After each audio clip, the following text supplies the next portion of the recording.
भाइयों, कोरोना की महामारी में देश के हालात बहुत ख़राब हो गए थे। भूखमरी थी, बेरोजगारी थी, लाचारी थी। 12 करोड़ 30 लाख लोगों को नौकरी से निकाल दिया गया था। जो बाकी बचे थे उनकी सैलरी हाफ कर दी गई थी, अलाउंसेस बंद हो गए थे। ट्रेडर्स, छोटे छोटे व्यापारी, छोटे छोटे दुकानदार, सारा कुछ चौपट हो गया था।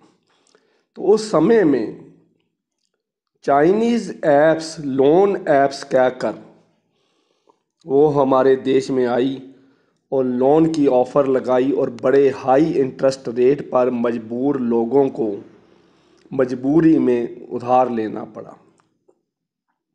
उन्होंने उधार लिया और उनकी ये खासियत थी कि 24 घंटे के अंदर अंदर वो क्लेम करते थे कि हम पैसा आपके खाते में डाल देंगे विदाउट एनी फर्दर फॉर्मेलिटीज़।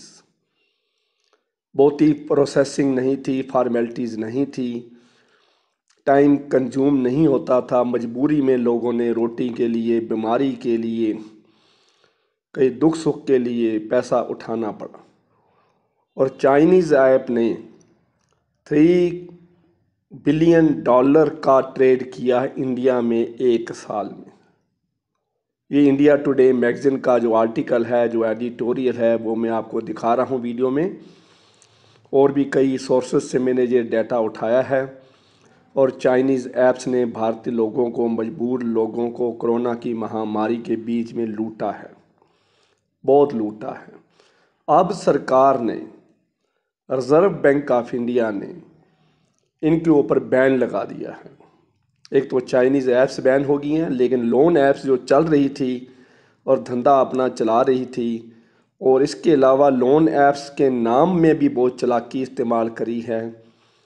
उधार लोन ऐप रखा गया जो फिन कॉरपोरेशन का है, उधार ऐप है, जो कि अप्रूव्ड ऐप है, रजिस्टर्ड ऐप है। उसके साथ जो मिलते जुलते नाम रखकर इन लोगों ने भारतीय लोगों को धोखा दिया। ये लाइसेंस होल्डर नहीं है, ये रजिस्टर्ड ऐप्स नहीं हैं, इनका कोई लोन एग्रीमेंट भी नहीं है। इन्होंने आपको कोई लोन एग्रीमेंट भी नहीं दिया होगा, अगर दिया है तो वो फेक होगा। तो आजकल क्या कर रहे हैं, ये लोन की रिकवरी के लिए व्हाट्सएप पर मैसेज दे रहे हैं कि आपके अगेंस्ट एफआईआर दर्ज करवा दी जाएगी। 2-3 दिन कोई मैसेज नहीं आता, फिर लिख देते हैं हमने दिल्ली में एफआईआर नंबर ये है, केस नंबर ये है, पुलिस स्टेशन ये है, इसमें हमने एफआईआर दर्ज करवा दी है। तो ये सारा फेक है, सारा झूठ है, इससे डरना नहीं है। पहली बात तो ये है। दूसरा, इनको रिकवरी करने का कोई अथॉरिटी नहीं है। तीसरा बात, ये क्या कर रहे हैं, नोटिस भी, ये लीगल नोटिस जो होता है, ये एडवोकेट का नोटिस नहीं दे रहे हैं आपको। ये आपको 50 रुपये के स्टाम्प के ऊपर, स्टैम्प पेपर के ऊपर लीगल नोटिस की भाषा बनाकर लिख देते हैं। तो आम आदमी डर जाता है, ये स्टैम्प पेपर पर है, ये कचहरी से हो गया। अब नोटरी पब्लिक से उसको अटेस्ट करवा लेते हैं। वो गोल मोहर होती है, राउंड स्टैंप लगी होती है, नोटरी पब्लिक के साइन होते हैं हरे पेन के साथ।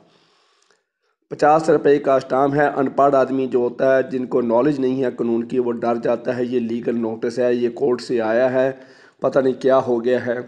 वो घबराहट फैला के, वो घबराहट के बीच में आदमी पैसा वापस कर देता है। तो जितने भी लोन ऐप से लोन आपने लिए हैं और बैंड ऐप से लोन लिया है, जिनका लोन का कॉन्ट्रैक्ट आपके पास नहीं है, कॉन्ट्रैक्ट एग्रीमेंट, जो लोन की कॉपी आपके पास नहीं है, तो उनका पैसा वापस नहीं करने की चिंता नहीं करनी है। आप चिंता छोड़ दीजिए, उन्होंने देश को लूट लिया है, आप भी चिंता छोड़ दीजिए। झूठा नोटिस है। लीगल नोटिस क्या होता है? लीगल नोटिस वकील का होता है, एडवोकेट का उसका नाम होता है, उसका एड्रेस होता है, उसका चैम्बर का नंबर होता है, फ़ोन नंबर होता है, कौन सी कोर्ट से वो उसका ऑफिस है, उसका नीचे पूरा नाम होता है, स्टैंप होती है। तो उसको लीगल नोटिस कहते हैं। वो लेटर पैड पे, अपने नाम के लेटर पैड के ऊपर लीगल नोटिस निकालता है, वो सेक्शन लगाता है, कौन सी सेक्शन का नोटिस है, किस आदमी के कहने पर ये नोटिस आपको दिया जा रहा है, लिखा जाता है। तो जो लोन ऐप्स हैं ये ऑथराइज्ड ही नहीं है, इसलिए ये लीगल नोटिस एडवोकेट से नहीं दिलवाती हैं, खुद ही देती रहती हैं। कुछ कंपनीज तो ऐसे मैंने देखे हैं जो अपने लेटर पैड बना के कंप्यूटर में उसका प्रिंट निकाल के उसके ऊपर वो नोटिस दे देती हैं और उनकी रिकवरी हो भी रही है। और कुछ घटनाएं मेरे को कमेंट्स में लिखी हैं कि घर आके झाड़ा गया, किसी ने ये बताया कि मेरी माँ को गालियाँ निकाली गई, किसी ने मेरे भाई को निकाली गई, किसी ने ये कहा कि मेरे भाई ने सुसाइड कर लिया है। अब वो मेरे को फ़ोन करके धमका रहे हैं कि तुम पैसे सारे जमा करवाओ। तो इस तरह से किसी ने डरना नहीं है, सुसाइड किसी ने नहीं करना है, छोड़ दो चिंता। रिज़र्व बैंक ऑफ इंडिया ने चाइनीज़ ऐप्स को बैन कर दिया। अभी मैं उनको नाम भी बताता हूँ, कौन कौन सी ऐप का बैन लगा हुआ है, मैं अभी आपको नाम बताता हूँ। वो लिस्ट लंबी है तो मैं थोड़ा वीडियो लंबी हो जाएगी, 5-7 मिनट मेरे साथ कोऑपरेट करें। मैं बहुत छोटा कर रहा हूँ इसको, आर्टिकल बहुत लंबा है, एडिटोरियल बहुत लंबा है, लोन ऐप्स के बारे में मेरे पास बहुत जानकारी है। तो आज मैं थोड़ी बातें आपको बताना ठीक समझता हूँ। तो सबसे पहले हम चलते हैं कि क्या किया है उन्होंने, देखते हैं थोड़ा सा क्या वो कैसे लूट के ले गए, कितने करोड़ डॉलर किया। तेलंगाना पुलिस ने बहुत कोशिश करी है, आज उनके अगेंस्ट 30 केसेस फाइल कर दिए गए हैं, 29 लोगों को अरेस्ट कर लिया गया है। तेलंगाना पुलिस ने गुरुग्राम में, चेन्नई में, दिल्ली में, कोलकाता में 5-6 शहरों में छापे मारे हैं और उसमें चाइनीज़ नेशनल 3 चाइनीज़ हैं, 3 इंडियन लोग हैं, एक ऐसा इंडियन है जिसने चाइनीज़ लड़की के साथ शादी करी है। चाइनीज़ सर्वर का भी पता लगा लिया गया है, सारा सर्वर से कंट्रोल हो रहा है, लेकिन इनका जो हेड क्वार्टर है वो जकार्ता में इंडोनेशिया में है। लेकिन सारे चाइनीज़ नेशनल हैं, चाइना के सर्वर हैं, लगे इंडोनेशिया में हैं। तो इसको देखिए, आज हम पढ़ के भी सुनाते हैं कि क्या क्या इन्होंने किया है, कैसे इनका धंधा चल रहा है, क्या कर रहे हैं ये, और इन्होंने ये भी क्या क्या करा है। मैं पहले आपको इनका ये बता देता हूँ धमकी कैसे। चाइनीज़ ऐप को जब एक्सेस करते हैं आप, तो उससे सबसे पहले आपकी परमिशन मांग लेते हैं, एक्सेस की, कॉन्टैक्ट्स की परमिशन, गैलरी की परमिशन मांग लेते हैं, फ़ोटो की, इमेजेस की परमिशन मांग लेते हैं। तो आप उनको एक्सेस अलाउ कर देते हो, परमिशन दे देते हो। तो बाद में क्या है कि ये गैलरी से आपके घर के फीमेल मेंबर्स की फ़ोटो उठा लेते हैं, उनके नाम, आपके ने पैन कार्ड, आधार कार्ड, राशन कार्ड की कापी आपसे लेते हैं, ड्राइविंग लाइसेंस की कापी लेते हैं। तो सभी तरह के उनके कॉन्टैक्ट आप उनके पास पहुंच जाते हैं। अगर लोन की रिकवरी नहीं होती है तो फीमेल मेंबर्स को वो फ़ोन करते हैं। तो देखिए, रिज़र्व बैंक ने जो इन ऐप्स को बैन किया है, उन ऐप्स ने, आप ध्यान से देखें तो उनके नीचे जो कॉन्टैक्ट लिस्ट आ रही थी वो डिलीट कर दी गई। ऐप्स वालों ने खुद ही कॉन्टैक्ट लिस्ट को डिलीट कर दिया। अब उनके पास आपका एड्रेस नहीं है, आपको आएगा तो उनकी दूसरी हार्ड रजिस्टर में कहीं दर्ज हो, उसके बारे में वो आ सकता है। तो आज मैं आप उनको बताता हूँ कि वो कैसे वो करते हैं, कौन कौन सी ऐप के ऊपर बैन लगाया है उन्होंने, वो भी मैं आपको बता देता हूँ। तो आज हम उनका जो आर्टिकल है उसको देख रहे हैं, कैसे वो कर रहे हैं। डरने की कोई ज़रूरत नहीं है भाइयों, वो लीगल नोटिस देने के लिए ऑथराइज्ड ही नहीं है। जो जो ऐप्स हैं उनका नाम है, सम ऑफ दीज आर, उन ऐप्स के नाम भी मैं पढ़ के सुनाता हूँ चाइनीज़ ऐप्स के, वो आप सुन लीजिए क्या चीज़ है वो, कैसे वो गड़बड़ कर रहे हैं।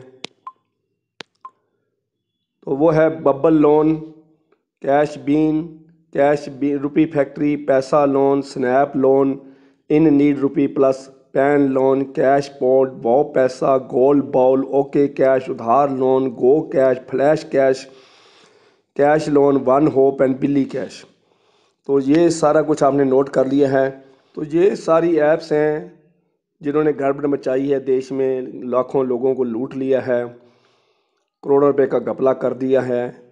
इनके सर्वर चाइना में हैं, चाइनीज़ सर्वर हैं, लेकिन इंडोनेशिया से काम कर रहे हैं।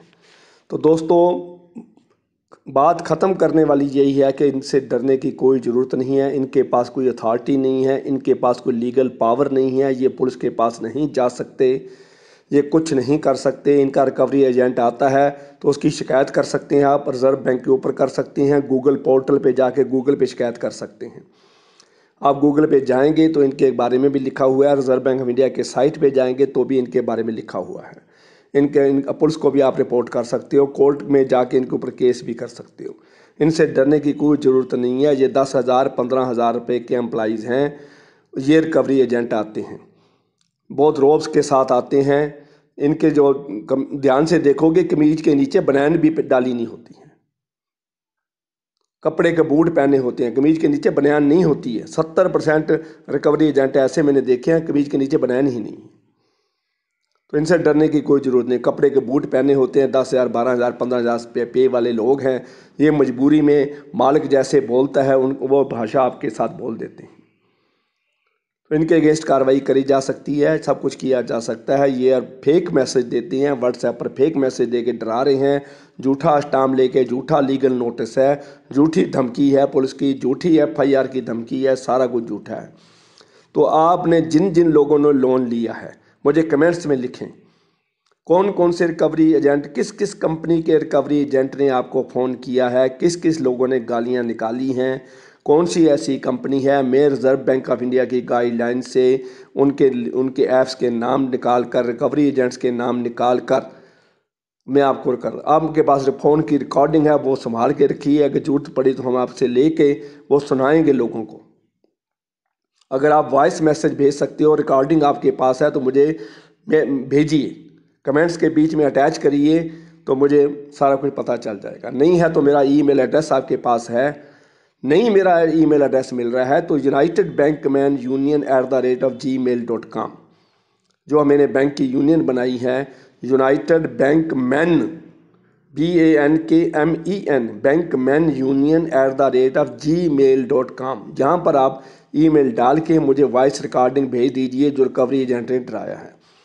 वहाँ पर उनके ऑफिस में बैठ के जो लड़कियाँ फ़ोन करती हैं, फुसलाती हैं और धमकियाँ देती हैं, उनका भी रिकॉर्डिंग आप सुना सकते हो। कौन कौन सी कंपनी, रफीलो है, कैश लोन है, कैश मामा है, कैश चाचा है, AAA कैश है, जो भी है, तो मुझे आप रिकॉर्डिंग उनकी भेजिए, मैं आपको कार्रवाई का तरीका बताऊंगा क्या करना है।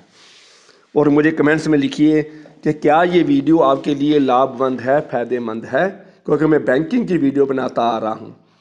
कुछ ही दिनों से जब लोगों के मुझे पता चला कि इतना अत्याचार हो रहा है, लोग इतने टेंशन में हैं, लोग सुसाइड कर रहे हैं, लोगों ने घर में परेशानी है, सारा फैमिली रोटी नहीं खा रही है, तो उस हालात में मुझे आगे आना पड़ा और वीडियो बनानी पड़ी। तो मेरे भाइयों, मुझे वीडियो बनाने का लाभ तभी है अगर इसको लाइक करो, शेयर करो और सब्सक्राइब का बटन ज़रूर दबाना भाइयों। आप भी दबाइए, अपने दोस्तों मित्रों से दबाइए, इसका बनाने का तभी लाभ है। और आपके कमेंट्स आने पर मैं दूसरी वीडियो बनाऊंगा और लोन रिकवरी एजेंट के साथ कैसे डील करना है, कैसे उसकी शिकायत करनी है, मैं आपको बताऊंगा। आप चिंता छोड़ दीजिए, मैं आपके साथ हूँ। Thank you very much.